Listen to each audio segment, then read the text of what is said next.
They hate you, and how do you know? Well, people give off telltale signs that they hate you. We will look at not only people but organizations, how they hate you and how they show it. We will look at vocal, physical, emotional, and even spiritual cues that someone or a group does not like you. We will talk about discernment and vetting as a bonus to this video. And we'll have a more in-depth vetting video in the future to show you how to handle these distrustful people. We will also advise you as to what triggers you may be sending to your secret enemy. It doesn't always work one way where you are the victim. You could be their enemy for a good reason, but you must learn how to detect them before they can ruin you. One, the individual person. They just can't stand you. But for whatever reason, they have to see you or work with you. This enemy can range from obvious dislike or a secret seething hatred. Some of the body cues that they hate you are that they want to keep conversations short, they seem rushed or bothered whenever you speak or are around them. You may see a slight facial microaggressive rolling of the eyes when you are not directly looking at them, or a deep sigh every time you speak. They may even talk over you every time you express something. They don't want to sit near you. They have closed off body language. You heard they said something bad about you from a third party. What could you have done? Well, there are questions to ask yourself. 1, do you have extreme body odor that you are not addressing? 2, did you ever say anything diabolical about that person behind their back? 3, have you gained something that they thought was meant for them? A promotion, a mate, or recognition? Have you taken something from them without realizing it? The boss's attention, a parent's favor, a mutual friend gifted you something? If you quietly do your research, you can find out if you were in the wrong.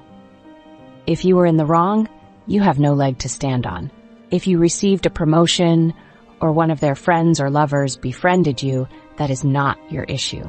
But stay far away from that person and their friendly friend unless that third party is a superior at the job or business that can propel you. In that case, fuck their feelings. Jealousy is a potent reason for someone hating you. Let's look at Tamara, an amazing 20-year-old vocalist and dancer I know that performs with a prestigious dance company. She is one of the many new generation of kids that came out of my dance troupe I founded. She decided to start her own dance school to make some side income. Her parents were vehemently against it. They wanted her to stay home and get a real job to contribute to the house expenses. They wanted a so-called payback for all the money they paid for dance school. Tamara pleaded that this business would keep her in her sweet spot and that she already had students who wanted to be her first launch clients. Her parents wanted no part of it and vowed to not support the school or its launch. Tamara explained how her parents, especially her dad, always expressed that he regretted taking her to that prestigious dance school. He told her his fear would be that she turns into a white snob like the rest of those people. I told her the real problem is her father and codependent mother have an inferiority complex, but they are conflicted. They love the accolades they get by having a daughter who is talented, but they don't want her to shine. Her shining leaves then stranded. It lets them see their unfulfilled dreams and exposes their regrets. So they sabotage her dreams as a weapon to keep her quote-unquote grounded. They want her to be like them, a 9-to-5 job and stay in the house and pay bills. They are jealous. The great thing Tamara did was she made very influential friends in that dance school, and she got a job at the dance school as a teacher. Upon my recommendations and advice, she never told the employer what her dream was. But she saved her work money and opened up her own dance atelier in her small town. While she still works at the dance school, she is making side money with her own business. I told her not to quit until she had at least 100 regular and committed students. I also told her to move out of her house, and she got a small studio on the other side of her town. She does unfortunately have 2 rents to pay, but this is where sanity is more important than money. You cannot live with jealous people, especially jealous people who think you owe them. Her parents no longer speak to her and have disowned her. But she has her friends, she has my company's support, and she has very influential performers in her industry who have her back. Most of all, her dance school is poppin'. You must dump jealous family members quickly. They are the most dangerous to your life if you stay attached to them. They will find subtle and even not so subtle ways to destroy you. Tamara's parents would never admit they are jealous of their own daughter. However, some cannot help themselves. Let's look at my cousin Jackie, not her real name. This girl's mom is anti-transmuted. She doesn't want for anything. She's bold, beautiful, loving, kind, and has the biggest heart of anyone I know. And I know a lot of people. She is black girl magic personified. And she's a socialite. Her husband, a non-black businessman, proposed to her in France and flew myself, husband, the immediate family, and 2 close friends out to France to see it take place. What a whirlwind. We had so much fun. It was not only a proposal, but a week of party, food, drinking, dancing. One of those 2 friends was her sorority sister, what we call a line sister. So this person pledged with her. This is a deep connection in the Greek world. This quote-unquote soror was a whole negative vibe. She didn't like French food. She didn't like French pastry. She thought she was going to be sick. She thought she was going to pass out at the first proposal dinner. Every day was a damn problem. She complained at all the fun outings we went on. So the last dinner we had, the fiancé announces that he wants his brother to be his best man, and my cousin announces she wants her older sister to be her maid of honor, and her bridesmaids would be myself, a family friend, the sorority sister, and her biological younger sister. Then everyone celebrates and back to eating and dancing. But as the night bounces on, we notice the sorority sister is missing. We looked for her everywhere. Since she was sick the whole week, we figured that she was in her room. We rushed to the elevator to get to her room thinking the worst. I kid you not, Patreon members, as the elevator door opens, we hear the cussin' and the yellin'. The white people are sticking their heads out in concern and nosiness. We get to the door of her room and all we can hear is this girl tearing her room apart in anger, saying she wants to go home. Jackie is a show-off bitch. Jackie thinks she's better than me. And how she doesn't want to be a fucking bridesmaid. Then sobbing, I'll never get married. And we figured she must have been on the phone with someone because we heard her stop, then say, don't tell me to fucking calm down. I'm always in this bitch's shadow. Let's just say the look on Jackie's face was complete shock. I've never seen someone so surprised in her life. Her sorority sister was hiding these feelings for years and Jackie never knew. Jackie supported her when she broke up with her baby's father and fully funded her daughter through a very classy elementary school up until 2nd grade. Well, at least until this incident. The problem is Jackie never knew that she had such a close enemy. As you know from our family, we are girls, so it was hard for Jackie to cut the baby's school fund from her friend. But Auntie Transmuted told Jackie that her sorority sister resents her too much to continue to pay for that child's education. It's funny, Auntie Transmuted told Jackie many years ago to watch out for this sorority sister. She recalls a cookout that she had at the house and invited this sorority sister. Jackie, like all of us, were drunk dancing, our cookouts get lit ladies, and Auntie Transmuted overheard the sorority sister saying to Jackie's then boyfriend and his sister, you should see how Jackie danced on tables in college. Her ass got around. Jackie finally realized why her mother warned about this friend and regrets she ignored it.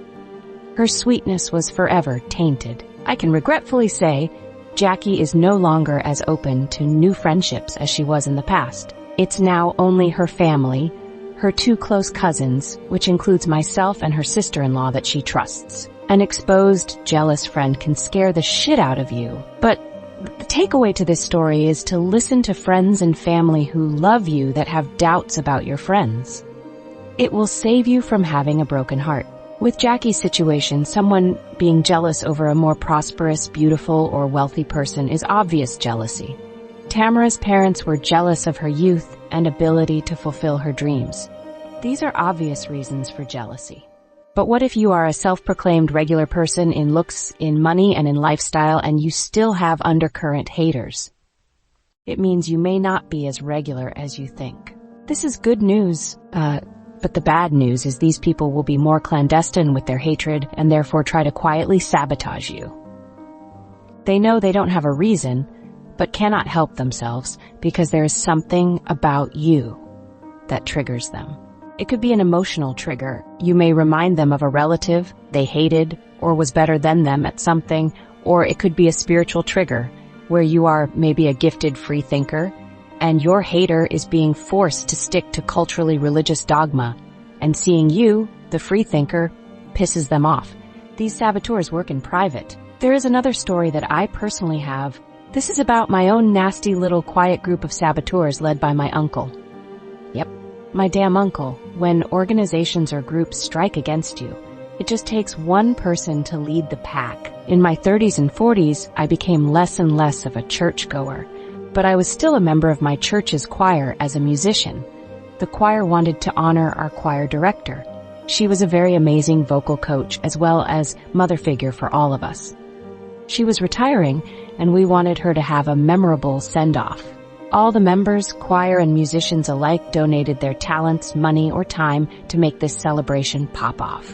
I had already been dabbling in film production, and my goal was to get all the past and present members of the choir to do a short video wishing her a great retirement. You know, weddings do this all the time.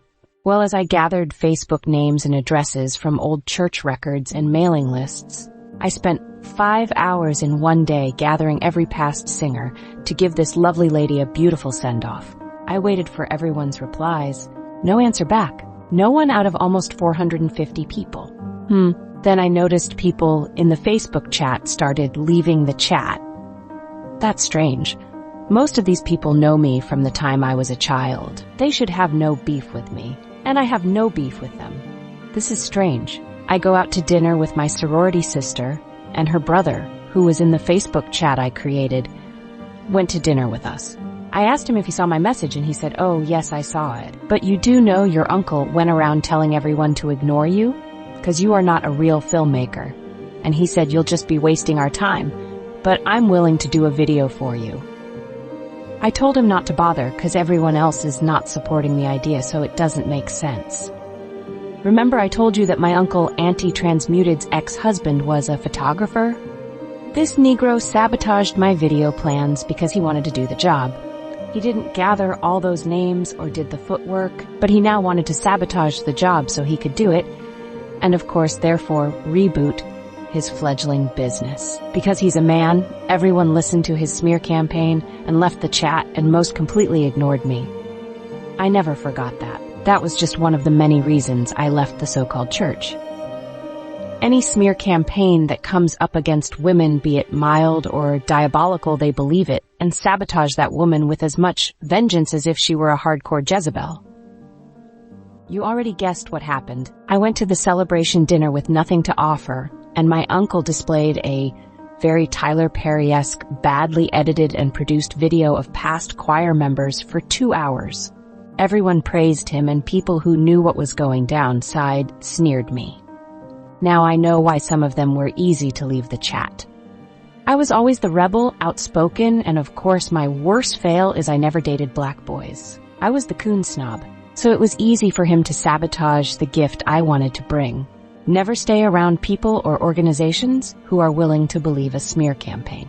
If they do, they don't like you and are your enemy as much as the person who created the smear campaign. If you find yourself around people who would believe any false, nasty rumor about you, they didn't like you before the smear campaign, and you won't win back their love after the smear campaign dies down. They are not your people. What my uncle did was light sabotage, but the real dangers are the heat-seeking missile hater. First, what is a heat-seeking missile? A heat-seeking missiles are air-to-air missiles that use infrared homing to track and follow targets by detecting the infrared light they emit. The name comes from the fact that hot bodies emit infrared radiation strongly. If you emit any joy, grace, love, and especially truth, you will get haters. This happens to prophets, leaders of movements, and any leader trying to expose the truth from the lies that bigger entities feed us. Most of those people make their targets martyrs to shut them up. Evil people want to stifle good by creating punishments for what they call dissenters. They find the heat, or what I say the heart of the too good individual, and they strike, mostly when you least expect it. It's more than light sabotage. They want to ruin your life. Some heat-seeking missiles are the quote-unquote friend that makes her friend get drunk and then sexually abused and then found dead somewhere. For example, Kanika Jenkins. They poison your drink or food because their boyfriend said you were pretty. And don't you dare be pretty. You go to their party, and when you go to their social media, your picture is not anywhere. And you remember posing for many pictures. Heat-seeking missiles are very dangerous. They want you homeless, dead, disabled, or incapacitated in some way. Or you're their slave. There's no gray area. You are either their slave or they will destroy you. You have to leave them immediately. They give off creepy cringe energy, but they expose themselves to you in their speech. It's always a funny joke at your expense. Or a quick sneaky look at their accomplice when you are speaking. Or the most famous dead eyes. Their eyes cannot be denied. And because the eyes are the only organs of the brain that we can see, the eyes expose what they really think about you. I caught a potential female client giving me this stare during a consultation. I'm guessing it was about race, because she seemed shocked when she met me, and we were talking on the phone in a very friendly manner just 1 week prior to the meeting. I stopped the consultation immediately and said, I don't think I will have the resources to help you with what you need, but I do have a referral you will like. And I referred her to my white colleague in the same building on a different floor. Good riddance. The hate for Black women as a collective comes from all parts of the spirit, emotions, psyche, etc. Black women are literally the first humans on Earth, the first to be considered a deity. We are cognitive dissonance in human form. The planet knows we are the reason for their existence. But they have to destroy that cellular belief because it doesn't fit the prevailing white supremacy narrative. Therefore, you as an individual Black woman has to guard against what you listen to and watch, and especially what you say or how you express yourself. It's hard that we should police ourselves, but this is the dark world we live in. It's a world where martyrs are hated, while they are teaching and loved after they are murdered. Most of the time, that sacrifice is to warn other Black women not to venture off, to not do anything different. So many Black women fear haters more than they fear their life going to destruction. One of the biblical sayings I still believe is the Ephesians chapter 6 verse 12.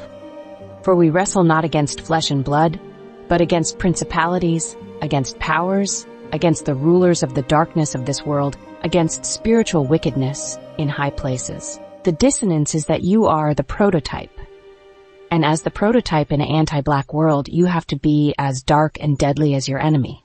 There will come times that you go radio silent, you disappear, or play possum, you gray rock, or you just leave everything and start all over again. You have to be like water. But then there comes a time when you have to silently strike your opponent. You have to let people know you cannot be messed with. I'm very silent in everything I do. I know that it's a dark world for me as a Black woman. I remember when first starting my business, I had white friends be the front runner and representative to the business, and I acted like a random employee, even dealing with other Black-owned businesses. There's times you may have to quietly lead a secret life to get what you need to get, or the support that you need to build on your dreams. The biggest problem and most lovely characteristic of Black women collectively is that they are truth tellers. The Black community, political community, and education will use us to tell their truths and then discard us unceremoniously. We have to learn how to stop being the stepping stool wife for the world. We are also at a disadvantage because Black women are tribal, and we will never stick together in this lifetime and for centuries to come.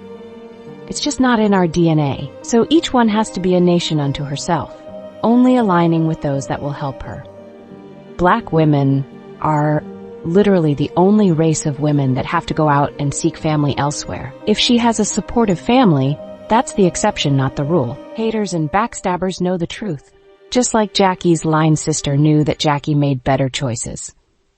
She studied abroad, she was willing to take the risks and look for love outside the Black community. She disciplined herself to healthy choices, skincare, home building, wealth and investments, and supported her mom and sisters when times got rough, and her mom later lovingly reciprocated. In comparison, her line sister fell in love with the first man that winked at her and got pregnant in her junior year of college. A complete distraction, forcing her to leave school without a degree and seek employment at a menial cubicle job. The hater knows they made bad choices, but sees your light and wants you to suffer. If you ever have a hater unprovoked, you are living well. Black women's biggest haters know the truth about Black women, but we keep feeding into their gaslighting and narcissistic hands. And that must stop. This is the last video in our Goodbye series. And this is our second to last video in Black women's empowerment. Our platform will still be Black women focused, but we want our viewers to start looking to the bright horizon. No more dwelling on demonic people, men, organizations, and places, but how can we as a small Patreon group raise each other and ourselves up in our health, business, wealth, love, and beauty and children, if we have any? It's time to start living for better. No more struggling to get validation, no more addiction to what people think about us as women. No more lollygagging in chats and discourse, doxing each other and backstabbing each other. If we disagree on a post, let's hash it out kindly in the comment section. Even make your own rebuttal videos, and I'll post it in the Patreon. We want to build a cohort of educated, leveled up, wealthy, healthy stars. It's time to move the hell on. It's time to live the life we deserve. The universe made us first. It started with us, and it's us who must lead it.